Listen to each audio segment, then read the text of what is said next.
a lot can happen in 2 days.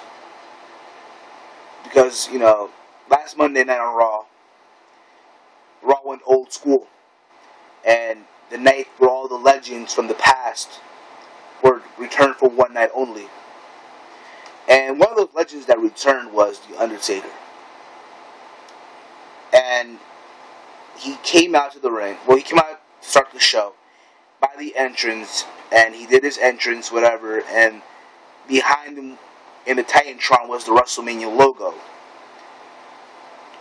Meaning that Undertaker will be at WrestleMania.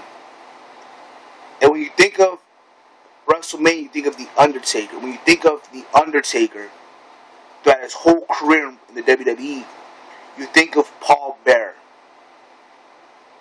And today, well, Tuesday, it's already Wednesday over here on the East Coast, Tuesday night at 9 p.m., Paul Bearer has passed away at age 58. I'm still lost for it, because at first I didn't want to believe it. Because someone posted on Facebook, and I didn't want to believe it at first.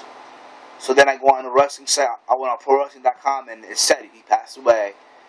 And to me, it just felt like something just dropped, like something that was part of you was gone, because I've been a fan of wrestling since I was a kid. I was 1 year old, and I used to watch old tapes, of classic matches from back in the day, and I used to watch a lot of Paul Bearer from the WWE when he was with The Undertaker, and how he was with The Undertaker when The Undertaker became the WWE champion after beating Hulk Hogan at Survivor Series 91.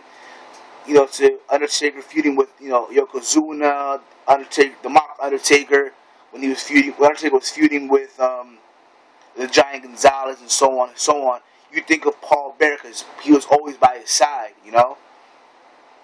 One thing about Paul Bearer is he had the ability to make someone look good. He had that ability. He didn't have to say anything, or not much. But he had that ability to make the person that he was with feel like $1,000,000. Make him feel like, this guy's going to beat you up and he's going to hurt you. He had that ability to make people believe that.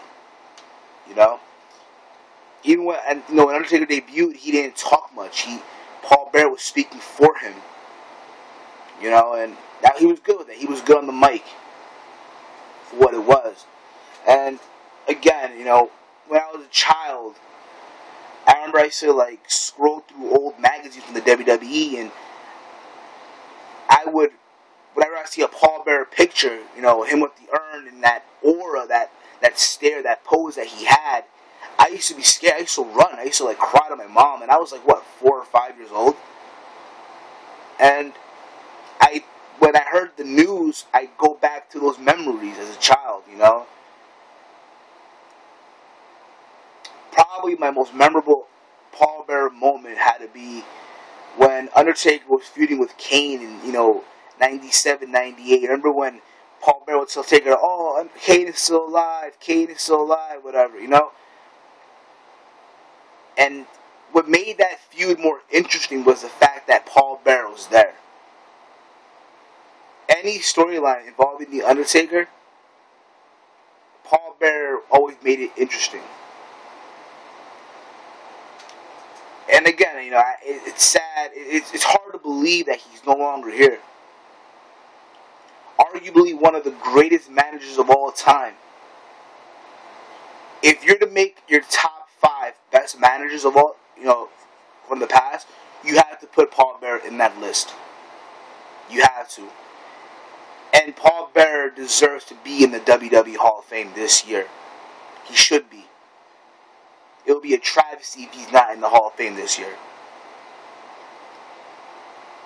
That's all I'm going to say in this video. Paul Bearer, thank you for everything that you've done. Even though you scared me as a child, I want to say thank you. Because you made me remember good moments about you. And thank you for everything that you have done for the business, contributing.